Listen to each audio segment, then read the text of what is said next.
Welcome to the Creating Wealth Simplified podcast. My name is Lauren Wells, here with my co-host, Chris Seveney. We're committed to providing you with the knowledge required to build wealth through real estate investing. Tired of consuming content about real estate? Stuck in analysis paralysis? Ready to do your first deal? As a member of our community, you will learn how to go from consuming content to taking that first step into the world of real estate investing. Our show is not about getting rich quick, but about providing you with the knowledge you need to take action. Join us as we speak with experienced investors who share action tips on how to escape the corporate world, start a thriving side hustle in the world of real estate, and go beyond your W-2 or 401k. Welcome, everybody, to the Creating Wealth Simplified podcast. I am your host, Chris Seveney, and today we just finished recording with Matt Fore with Next Level Income, and Matt also hosts the Ice Cream with Investors podcast, which I highly recommend you check out. Matt comes from a background of 15 years in sales leadership roles for a large tech company, and he's out of Nashville, and where he lives with his partner and 2 kids. Matt is very passionate about everything in life and what he does. And Matt has been heavily involved in active and passive commercial real estate over the last 10 years. And today we had a great episode where we talked about the commercial landscape structure. What's it like to be a passive investor? What's it like to be a general partner and an active investor in the space? Some of the things to look for as part of the investments. And towards the end, we really started talking about, real estate in general and the risk involved in real estate. And when you're investing in real estate, you have to recognize, there's going to be a percentage of deals that don't turn out the way you want. And lately, because there's been an uptick in the number of those deals, a lot of people have started talking about, fraud or Ponzi schemes. And we kind of just want to shed light where that's rarely the case. A lot of times it's a bad deal, or sponsors inexperienced and may not have handled things the best way, but it always doesn't mean if somebody pauses distributions that it's an awful thing. There's certain assets where that's done by smart general partners in order to make sure that they're protecting their investors' equity. So talk about that. We talk about the markets. We talk about what to expect in 2025. So I highly recommend you guys check it out. And as I introduce Matt on this episode, I hope you enjoy. Welcome back, Matt, to the show. I believe you were a podcast guest back in the day when Jamie Bateman and I were doing the Good Deeds Note Investing podcast. How you been? Yeah, it's been a long time, but fantastic. A little chilly. We were talking about that. We're recording this right before the Christmas time here. It's a little chilly here in Nashville, but all is well.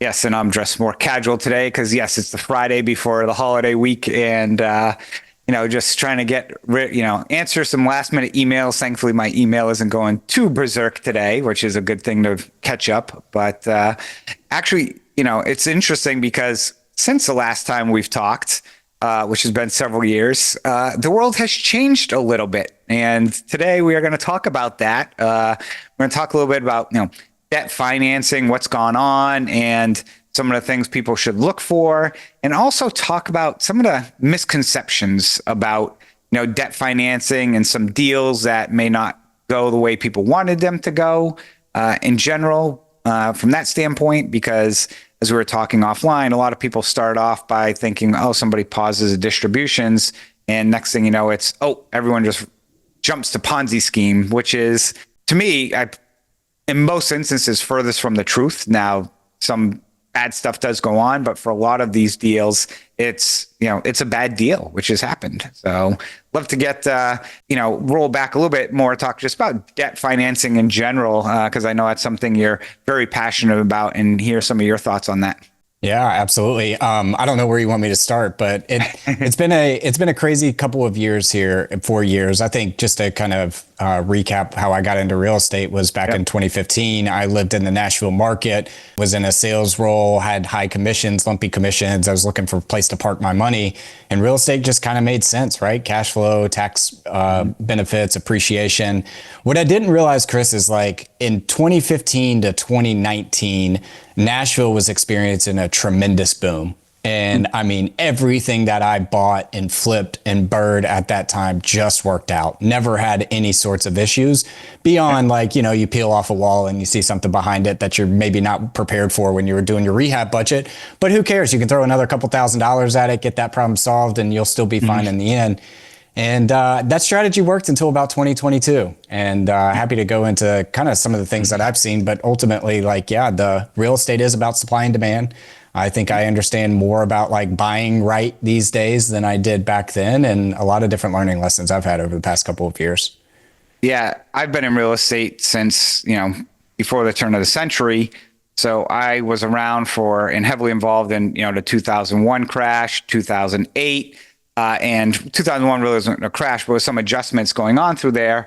And 2015 and 19, like you said, was really good times. And, some of us, I just call myself a grumpy investor sometimes because as 2021 and 22 started coming around and I started seeing pricing just skyrocket, but people's incomes just wasn't, it just had me thinking back that this was not sustainable. And also all the gurus out there teaching people that you can do this because it's so easy, which it was easy previously to make money in many years. But then, tables have turned and, it's not that I'm sitting here telling people I told you so, but a lot of us were more cautious, which I think you also were very cautious. So you've had that experience that you understood what was going on during that time. So let's talk a little bit about that and really what you saw coming or, what you planned for and some of the things that really people, whether at that point in time or even today, just some of the lessons learned that people should be looking at as understanding real estate, especially when you start borrowing money against that real estate. Yeah, so I'll start with this idea of income growth and rent growth, right? So we're at an interesting time right now. I don't know if this is something you track, but I still get sent deals to me all the time where it's like, hey, this is a Class B investment. It's in yada yada Southeast market that's growing hand over fist, and you can go in and really raise rents to market level. And then when you look at it from, I had one hit my desk this morning. An investor was asking me to just take a second pair of eyes on it. When you look at it, the rent to median income was at 37%.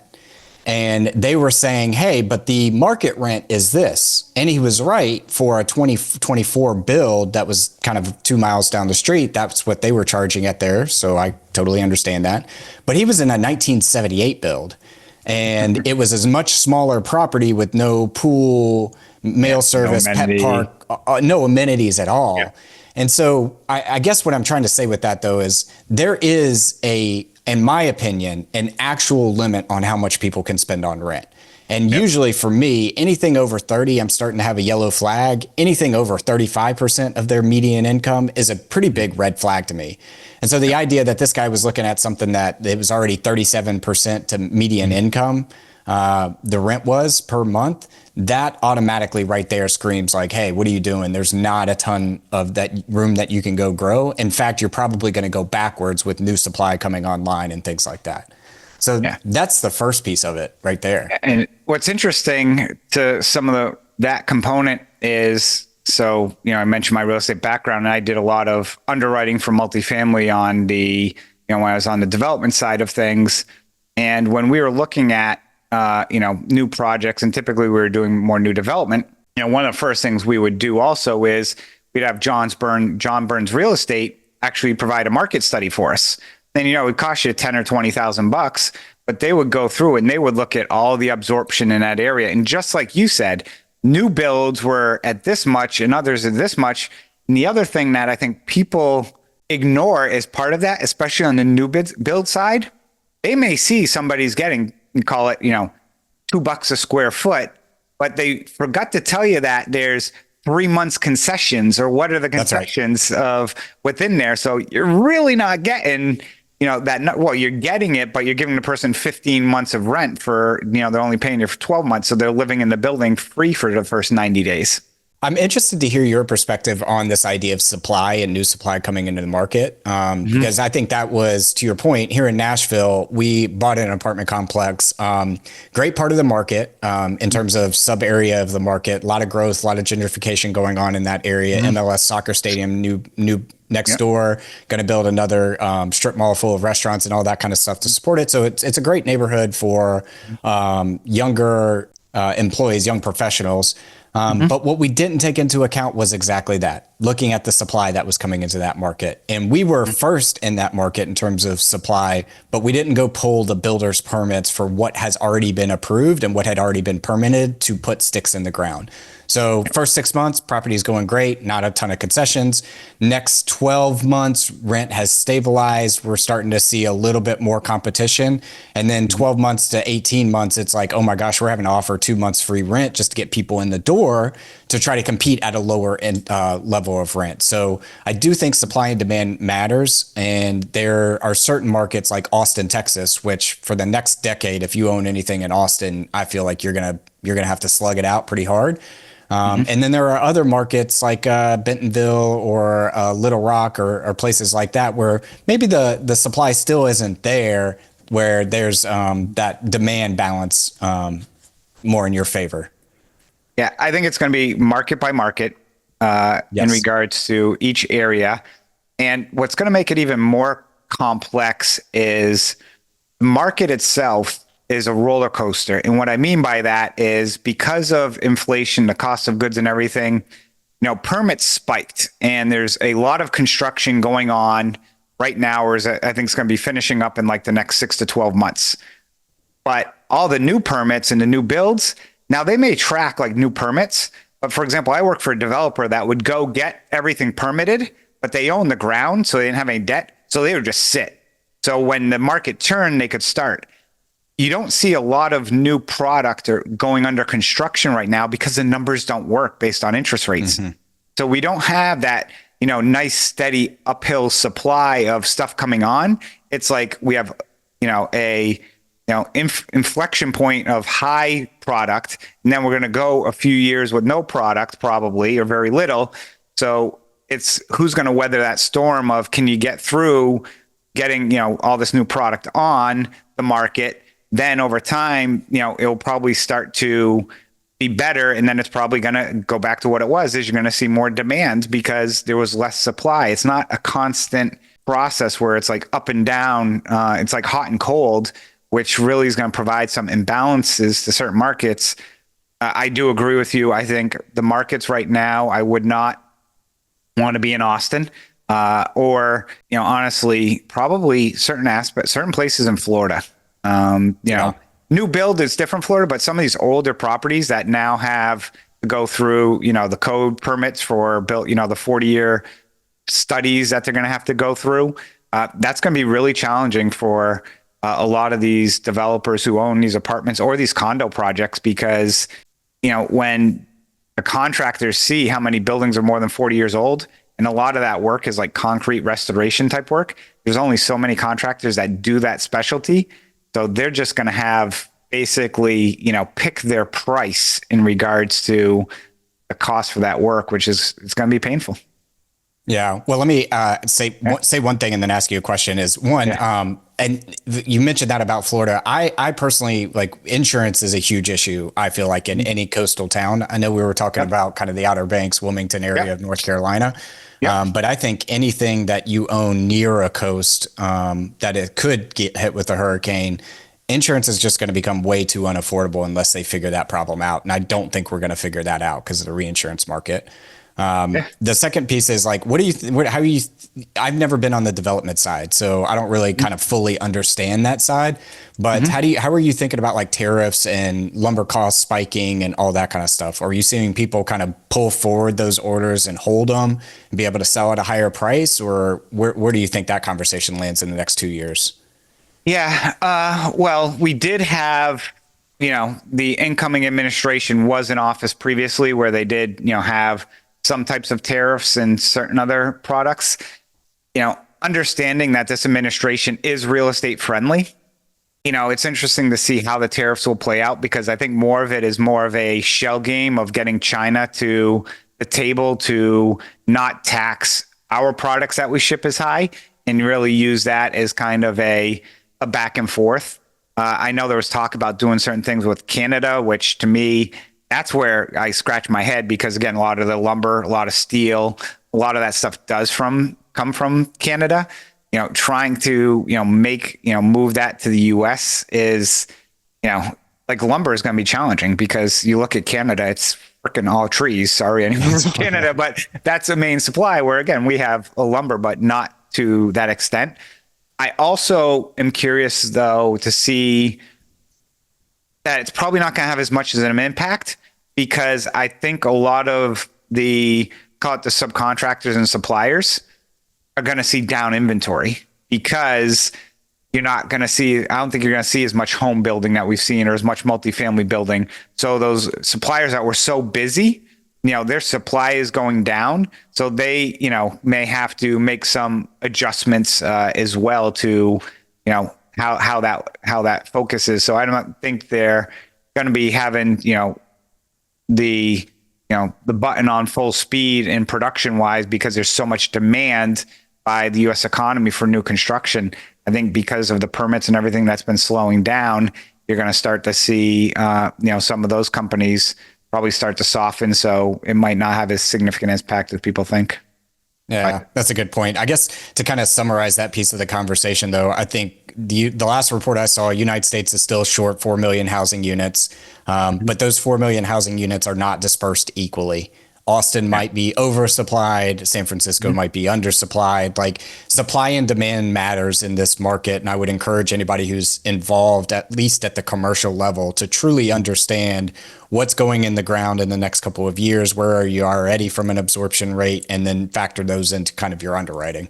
Yeah. And the other thing I'll mention about supply and demand is I remember in 2005, 6, and 7, the same conversation came up about how undersupplied we were in housing. And then 2008, 9, 10, 11, and 12, there was not one comment about being undersupplied in housing because you could basically pick any property you wanted. I do think we have a supply problem in regards to the amount of properties on the market for sale. But an overall housing like shortage of, oh my God, we need 4 million more homes. That's the type of data that I always question because, there's families that have kids who are of age to go have a place to live. But unfortunately, they also don't have the income where they can actually go afford that. So yes, they may be counted of, okay, my 2 kids need a place to go live. But if they don't have the income anyways, they're not going to go there. They're still going to stay at home until they have that suitable income. And like you said, with markets and some of these properties at 35, 40%, you may look at the population and say, wow, we have all these, people between the age of 25 and 30 who really need a place to live. But if the rents are at 40%, they're just going to stay home. So it doesn't matter whether the housing is there or not. They're not going to be able to fill that supply. Yeah. Yeah, it's going to be interesting. I don't know how it pans out. I do think, one of the things that I've learned a lot from hosting the show, having a podcast and kind of listening to different people on the show is we want to bucketize the real estate market into a big bucket and say, oh, it's a real estate market, when really the real estate market is a bunch of sub markets all built together. So there's office, there's multifamily, there's industrial, there's class A, B, and C, there's big cities, there's small cities. I mean, it really is market dependent. Yeah, people want to take and just residential real estate is, basic. Well, we're on the mortgage side, it's $13 trillion in mortgages out there. And people try and, real estate is however many trillion. People just want to take and be like, oh, real estate, where, like you said, there's so many cross segments. And I think between that and people understanding how illiquid real estate is and the fact that it moves so slow compared to everything else. And in today's world, you can see Bitcoin go from 100,000 to 90,000 to 110. And literally by the time we started this podcast or, stocks, again, the markets can fluctuate very quickly. Real estate doesn't do that anymore. The data that comes out today for real estate is from closings that at best are from 90 to 120 to 150 days ago. It's so slow moving. And in today's world with everyone having a phone, thinking everything's so instantaneous, that coupled with, trying to just macro real estate, I think really puts people into sometimes pigeonholing certain aspects of it of, oh, I'm just going to do this because of X, Y, and Z, where it's like, that's not really, probably a wise decision. No. Isn't it crazy? Like I've heard that the, to your point, that real estate market that the Fed tracks is like 90 to 120 days old. I just think it's crazy that, as big a market as it is and as technology advanced that the United States is, we don't have real-time dashboards around that kind of stuff. Maybe even not real time, but at least weekly updates on that kind of data. Yeah. Well, one thing to consider though is, like we have a loan that we're the lender on that's closing today. Okay. So today we're recording, actually it's Monday, it's called this mid-December. When do you think that loan went under agreement from, as part of the sale when they negotiated the price? Yeah. It was October. 2 months ago? It was 2 months ago. So, and that's where, part of it is they could get further data, but until it closes in that process takes 2 months, and again, people think, they're going to shrink it with, technology, a blockchain and all this stuff. No, they're not. You're not going to get a county to start using blockchain. Let's be honest. But so that's part of the problem is, a lot of the deals are negotiated like pre-election. This deal is, what's happened since the election. Things could have gone up or down, or a war, or whatever it is. So while data should be able to flow a little bit better, a lot of the pricing numbers really is from deals that were still negotiated several months ago. Gotcha. How are you looking at debt markets right now? So as in being in the debt space is what we do and not own a lot of, real estate, we're being very cautious.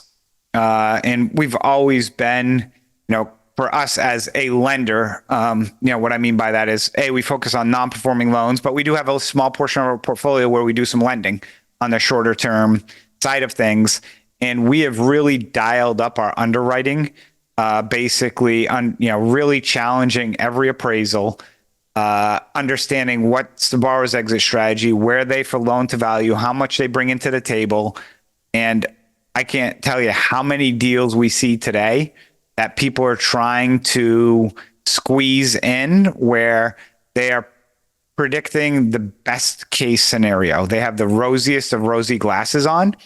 And if one small thing goes wrong, which is, and again, we're more on the residential single family side, where if it takes longer to build, costs another 10% more, or a rehab, or their rents aren't there, they're not going to get that DSCR loan or wherever they need to be. So we are being extremely cautious in regards to who we're working with and the experience of that individual because of that.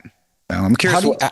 How do you look at the LTVs then, just as a curiosity for underwriting? So, and my general assumption is like anything in the residential market, I mean, obviously market dependent, but anything like, hey, here's your LTV. What I'm seeing here in Nashville is it's the LTV of what was bought last year. So I would assume right off the gate, like 10% haircut on that is what I'm really seeing the LTV be. Is that what you guys do in your underwriting, or? Yeah, 100%. And it's market based where, typically you're right. We do a 10% cut right off the top from what it is. And, we really focus a lot on the underwriting component of the value. A lot of people would just take an appraisal and basically like, okay, yep, good. Says we got one on, I don't even know, Tuesday. Yep, appraisal $350,000, property recently renovated, we open the appraisal, start going through, looking at the pictures, and we're like, this property is not renovated. This property hasn't been updated. Then the comps were from like 2 miles away. So we started looking further, and it's like, a house on the street recently sold for $290, not $350. And, it was a little bit smaller, but okay, we're looking at this thing and we're like, it's pushing 300 is what they are. And the guy bought it in 2017 for like 140 grand. And he wants to buy like an adjacent property. So he basically wants to just use this as leverage because he wants to buy some land. And even like looking at that value, it's like, what are you going to do with the land? You don't have the funds to build anything on it right now. So to us, it's like, even if we cross collateralized, it doesn't really make a lot of sense. So yeah, we really focus a lot on the underwriting of taking what's given to us with a grain of salt and looking at it, and we're projecting out where we think.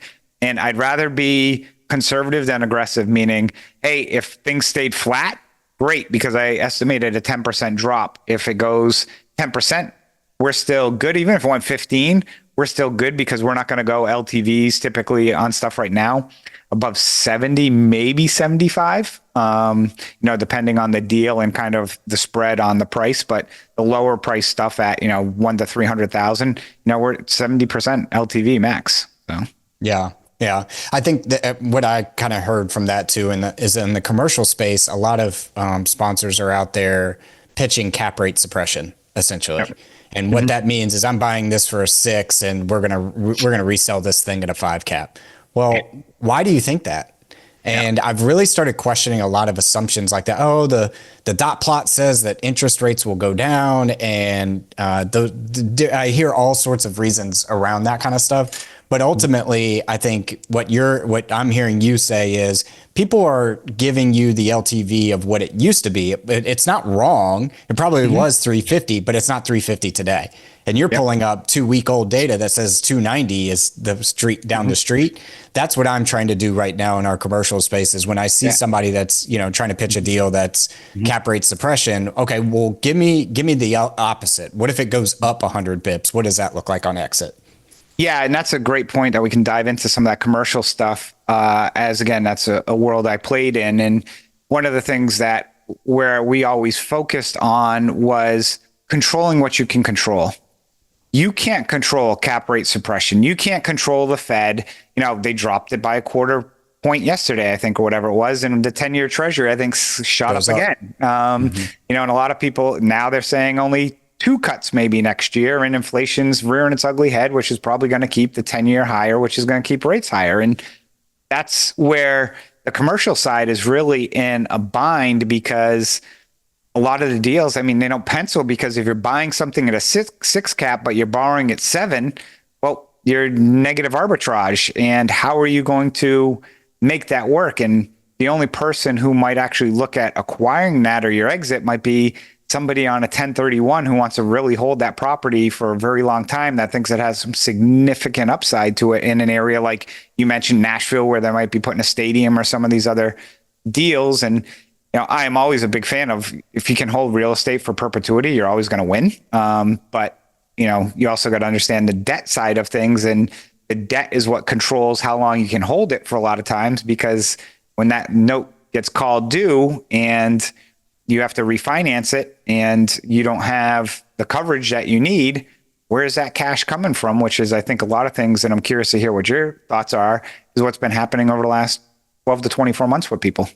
Yeah. And I think kind of a learning lesson I've seen over the past 5 years is, I've always known this, but I never really kind of understood it. And so this is one of those, you hear something, you understand it from an intellectual level, but until you see it in practice, maybe it doesn't make a ton of sense. And really, that is, you shouldn't finance long-term projects with short-term debt. And what I mean by that is, there's a lot of people. So floating rate interest rate is pretty common in commercial deals. In fact, it's pretty common across all lending from what I've seen, and heat locks and credit card notes are even floating and different things like that, right? So if your goal is to go in and buy this property and hold it for 10, 15, 20 years or whatever that is, you probably shouldn't buy that on an interest rate only note that's a 311 on floating rate debt. However, if you are going to go in and it's 60% occupied, it needs a ton of rehab work, you're going to go in and do all that work for 18 months or 2 years, however long it takes you, that might make sense to go ahead and put it on a shorter term note. But I think marrying your debt with what the long-term business plan is, or the short-term business plan is a key thing that investors need to think about when they're starting to underwrite their deals. Not only does this make sense from a market, supply and demand, rent growth, expenses, I can improve the NOI standpoint, but also does the debt match how long it's going to take me and what my ultimate end goals are with this property. Yeah. And I think that ties into also, as you mentioned, the equity, and kind of, again, a lot of people, I'm just going to jump back to the residential side of things. Like, if I was going to go buy a property that I knew I was going to live in that city for 3 years, I'd probably put it on a 5-year arm and, give myself an extra 2 years. But this is not my forever home. I'm probably going to be here. So, what? I'm going to take advantage of, a half a point or a 1 point discount on a 5-year arm, knowing that. But I'll take my property I live in.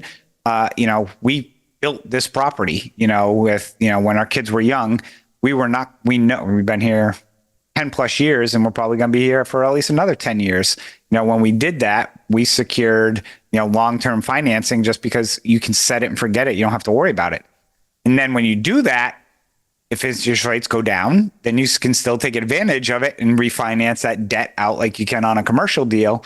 But yeah, I think that was a problem that a lot of people played into, was they put that short-term debt on properties that, even if they were looking to bring it back up to its 60% occupancy or do a lot of work on it, I think they also overestimated how quickly they could get those units turned and get people in the door.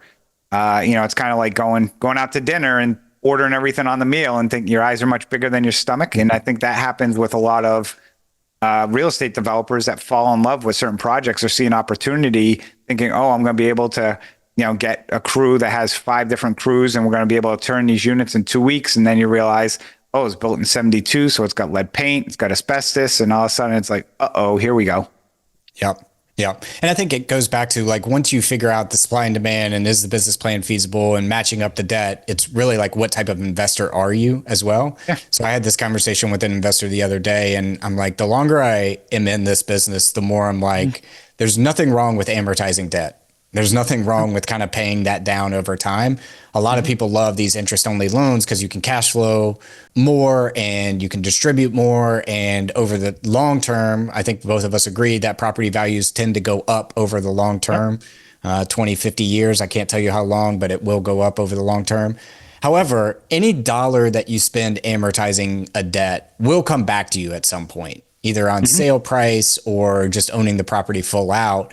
And that's where my mind has shifted a little bit as well. And what I do in my personal portfolio, what we do on the commercial side, is like, amortizing debt is not necessarily a bad thing, because that dollar's, it will come back to you. It's just locked in a different vehicle today. Yeah. And also it really depends on, where you're at in life. As I'm at a point in my life where I prefer amortize because I'm paying something down. So it means I have less risk. Even if the markets do adjust in some way, for example, we bought a piece of property 10 years ago that we put it on a 15-year note, and people are like, oh, you're crazy. You're going to ruin your cash flow and everything. I'm like, it's not about the cash flow for me. We bought it because my son was 3 at the time. And when you're 18 years old, where do you go? Most, kids may go to college, and we're basically like, we're just going to have this thing paid off, and it's going to appreciate, which it has over time, and it's doubled in value. And now, is one area of, we literally spent, technically nothing on it, because we did the burst strategy where we bought it for like $100,000 cash, put 25 into it, refinance it out, got all of our money back. And now our loan has like $50,000 left on it, and the property's worth, pretty much double what we've had into it. So, it's another strategy of, looking at different aspects of things. One thing you mentioned, I just want to kind of touch upon too, is when you mentioned like the investor, also understand the type of investor you are, because, do you want to be in a multifamily deal for 5 to 7 years, or a type of deal for that period of time? Do you want something that has an equity, a growth play that might have a little bit more risk, which I think we've seen in, certain asset classes? Or do you want something that's like an income play?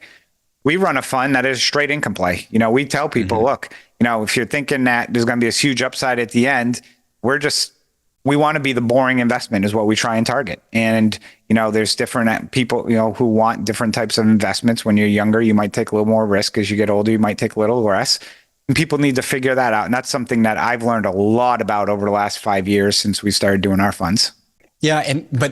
So this may be controversial since we're both in real estate, but like, if you're the type of investor that wants that big appreciation, and I don't really care about the cash flow, I just want to kind of accelerate my wealth journey quickly, real estate's not the best place to do that, unless you're on the development side. Now, if you're on the development side, that's where you can absolutely triple, 5x your money. Again, I've never been on that side. But I believe like, hey, if that's the risk that I want to take, if that's the kind of returns that I'm targeting, I still believe like I'm going to go do that in a different vehicle, not it through real estate. So I don't know what your thoughts are on that, but Yeah, I agree. Now, I also would say you want to diversify, but if I was to look at, again, I'd either go development, which is where you can get that upside, but it also risk. I mean, most people though, I go VC, go venture, go behind a cap.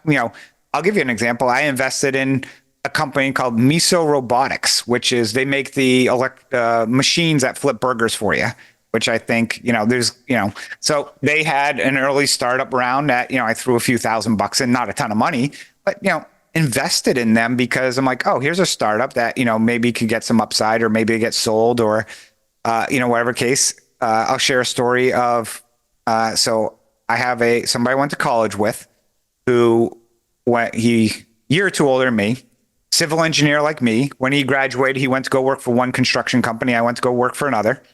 After about 15 years, he got out and went to go work for a software company, one that's, been in the news a lot because of their chips for AI have been blowing up. And this company now was, basically, one of the largest companies.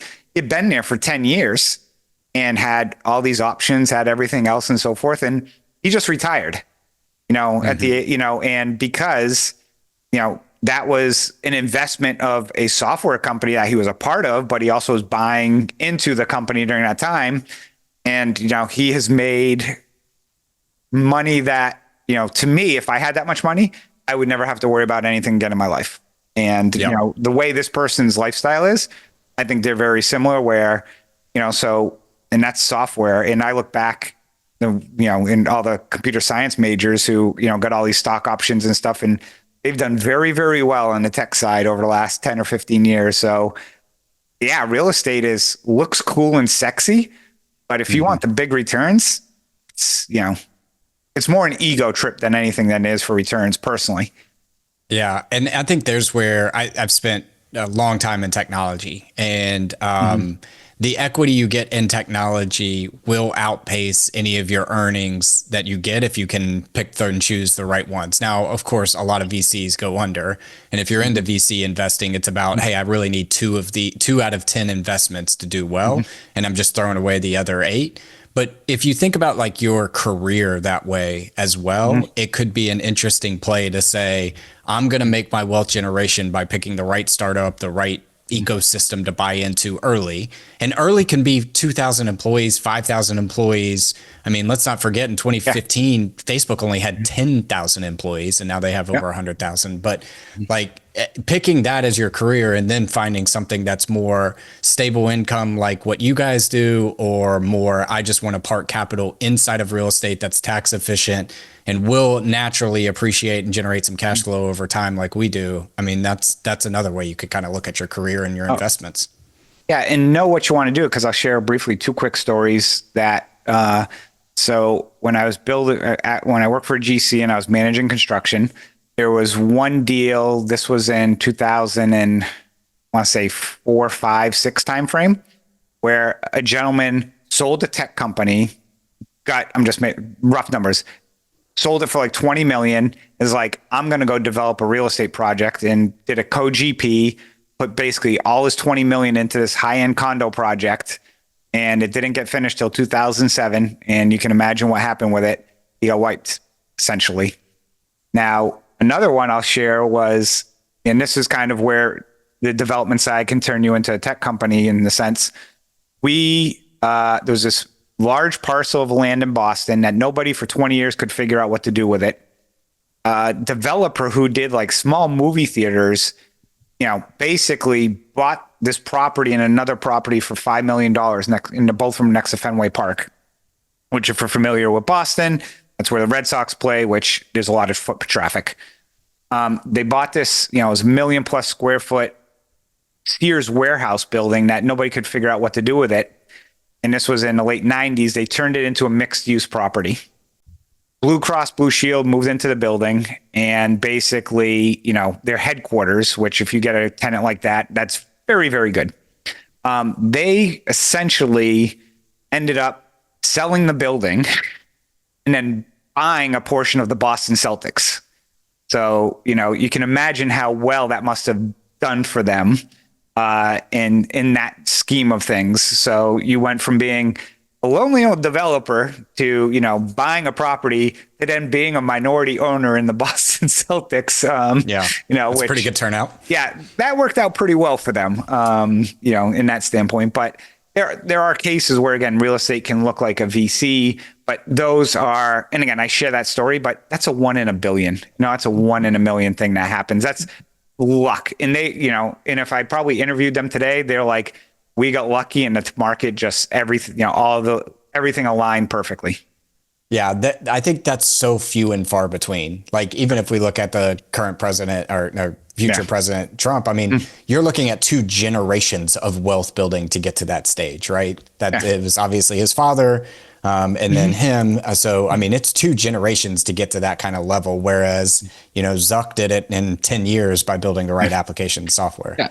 And look how many times that, the future president has failed, Right. in Atlantic City. I mean, there's numerous bankruptcies that have existed. And I think one of the things that we can roll into as we, kind of finish off the last leg of this episode is, in real estate, deals go bad, and it's part of the deal, what we see, and we see it. And, any deal, any fund, anything could go wrong for a myriad of issues.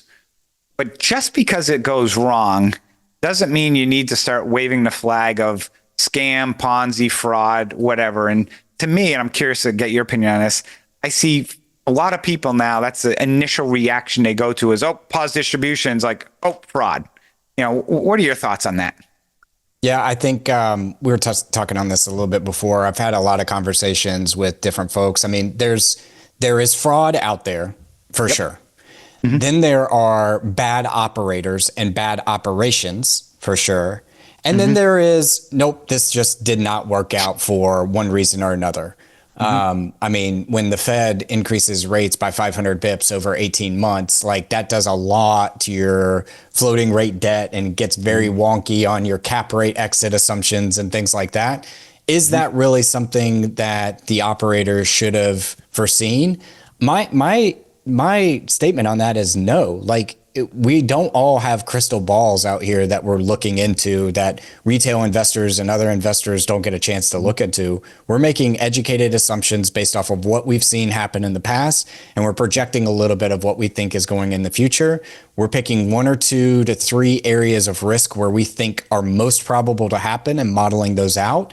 And then we're moving forward with a yes or no from there. When something happens that's never been done in history, we can't really model that out. So I think you're right with the pausing of the distributions. I mean, sometimes that's a good thing if you're an investor to hear, because that means somebody's thinking about what's going to happen 12, 18, 24 months from now. I have seen people in this space, though, say we aren't going to pause distributions. We're going to keep them sending out. And that doesn't necessarily mean your deal's in a good spot. I mean, one story that I was close to and I heard about, we were not a part of it, but essentially the operator kept sending distributions out. And then during their monthly report, they said, hey, we're going to have to come up with something like $7 to $8 million in the next 15 days, or this property is going to get foreclosed on. So imagine getting that as an investor, right? Like, to me, that says the operator didn't want to have the difficult conversation and thought it would be easier just to keep everybody happy by sending out distributions. And now they're in a worse spot because of it. Yeah. And that's mind blowing. Yes. They, issued distributions and all of a sudden need a $7 million check. But yeah, and it really, and one of the questions that people will get posed is, okay, distributions are paused, then there's a capital call. And in that instance, capital calls can still be a good thing. They can be a good thing. They could be a bad thing. And it really is dependent on the sponsor. And this goes, I think, back to good sponsor versus inexperienced sponsors. How are they underwriting it for the time being? Are they doing a capital call that's going to get them over the hurdle, or they get doing a capital call that is going to get them to, okay, I bought ourselves another 18 months and let's, pray that interest rates come down at that point in time. What is that plan? And that's the most important thing you need to understand as an investor is what goes on in that time. And again, if you do the capital call and the deal goes bad because they were, hoping for something, it still doesn't mean it was any type of fraudulent or bad actor. It just means, hey, look, this is what they're betting on or what their plan is. And if the plan doesn't come to fruition, then that's unfortunate. Yeah. And so I was on the receiving end of a capital call, and the capital call email kind of the communication went like this. We need $4,000 or $4 million. $1.5 million is going to pay for the interest rate for the next 2 years. So it's going to keep our interest rate in check for the next 2 years. So we're betting on interest rate environment improving in the next 2 years. Also, $2 million of it is going to pay down the loan to get us in a better equity position overall that will produce cash flow enough to prepare us that if in 2 years from now we have to do another interest rate extension, we will have the cash in the bank to do that. To me, that kind of just made sense.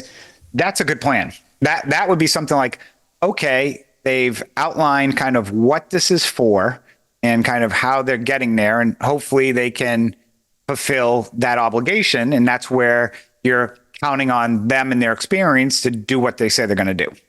Yep. And the last part of that communication was, or we could sell the property today and we could return 70% of your money back. So, and they gave it to us as investors to vote on it. I participated in the capital call. I voted on the capital call to go down that route because I do believe over the next, if you are in a period right now where if you can last the next 2 to 3 years, you're probably going to end up in a more favorable position than you are today, at least at some point during that 3 years. Whereas if you just sell today, you're just automatically receiving a 30% loss, which, by the way, a 30% loss, it goes back to all investing has risk. There's no sure thing. You need to, when you're an LP, assume that if you do 10 deals, one of them will lose money, right? So do not be putting all of your eggs in one basket and hoping that that's not the deal that has the issue. Oh, 100%. Now, out of curiosity, the deal that had the capital call, what class property was that? What type of A class? Okay. I asked that question because I think that is a major component that I think people should also understand. If it's a Class C property and they're doing a capital call, I would most likely right off the bat probably say no, unless there is some really strong reason.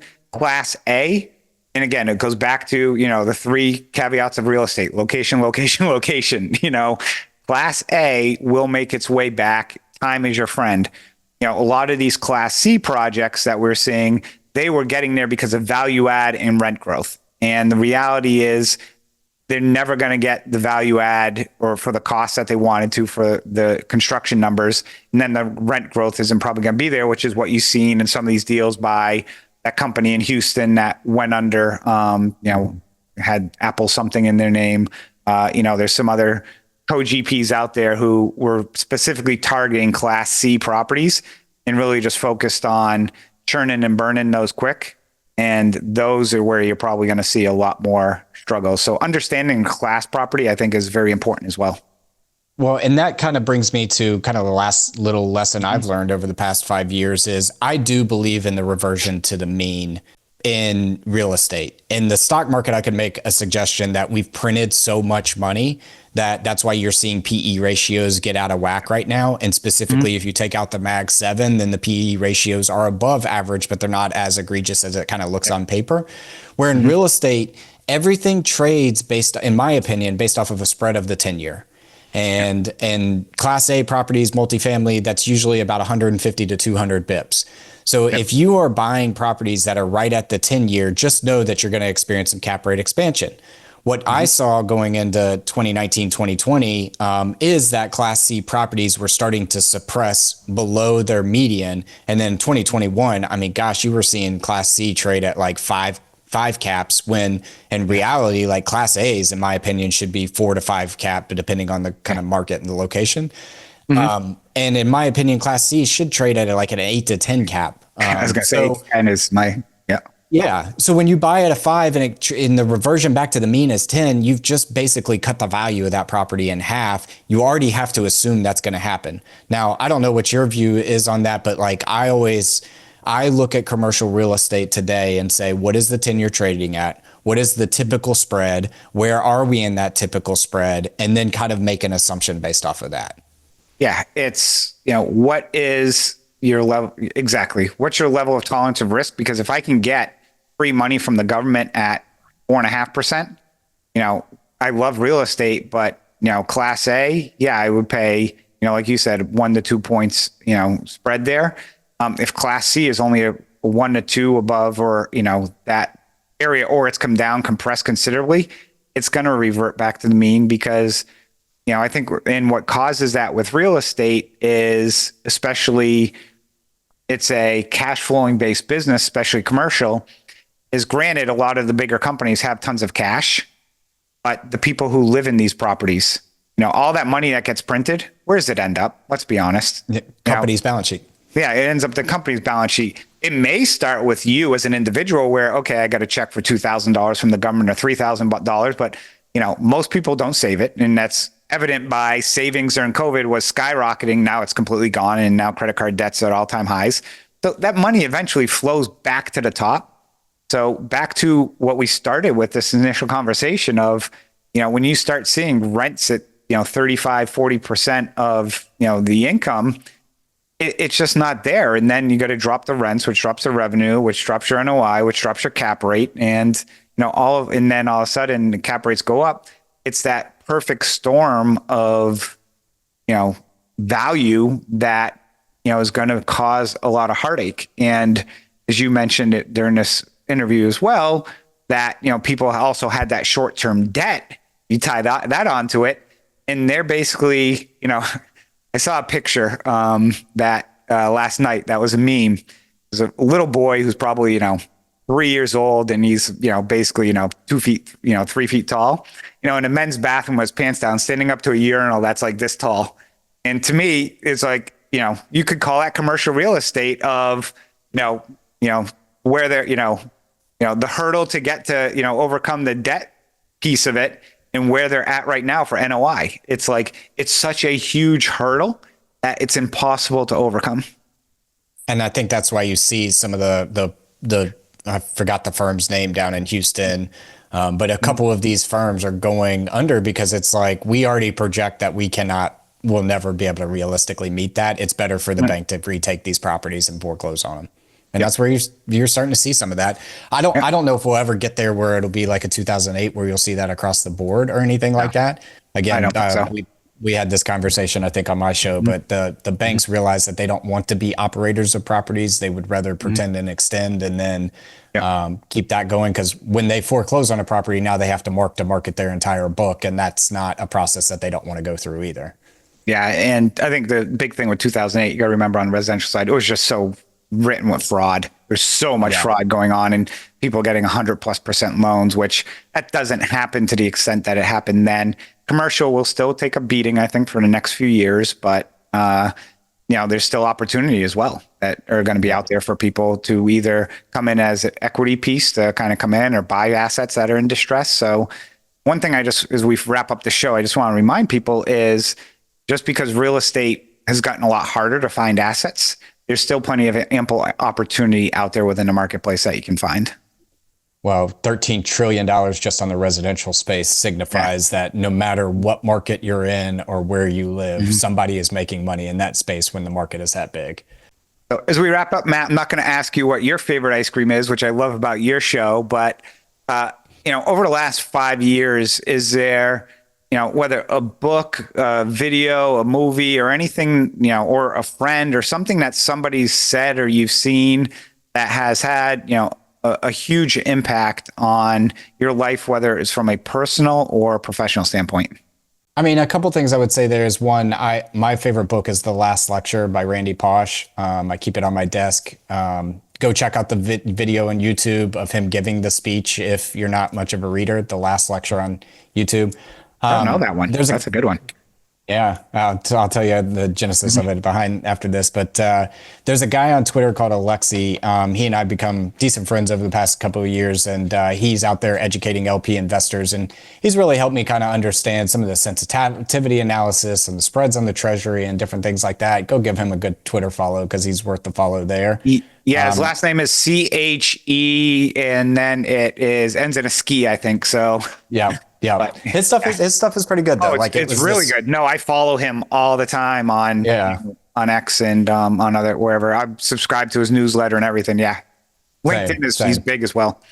Yeah, and then the last thing I say is I got married this year. As part of that, I became a bonus dad to 2 little ones, and I joined this community called Front Row Dads, where it's family men with businesses, not businessmen with families, and that's been it's been really impactful for me because I think you have kids, we have kids. Like it's you all go through the same stuff, no matter how successful you are with your kids, and it's always good to have a sounding board there. So to have some other men that care about being good fathers as well, it's the one thing we can do as a man is give back to the future men of our country because they're going to be the future leaders.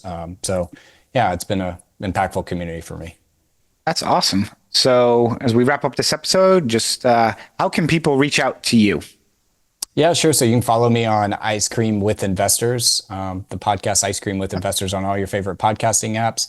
Or you can just go check us out, nextlevelincome.com. There's a button in the top right corner that says schedule a call or invest with us, and that'll link to my calendar, and you can find time with me there. If I can help anybody, no matter if you're just getting started or truly advancing your journey, somebody helped me along my way, and it's my duty to give back to others. So if I can help you, happy to do so. Great. Well, Matt, thanks for joining us on this episode of Creating Wealth Simplified. Hope everyone, as when they listen to this, will be past the New Year and holiday season, but hope all those times were great. And for those with families, hope you had precious time to spend with them as well during this time of year. So thank you all for listening, and we'll catch you on the next one. Thank you for joining Lauren and I on this episode of the Creating Wealth Simplified podcast. Each week, we bring you expert education, experience, and information in a digestible format to help you identify investment opportunities so you can build wealth through real estate and take action toward your financial goals. Enjoy the show, share with a friend, or subscribe to the show and leave us a review.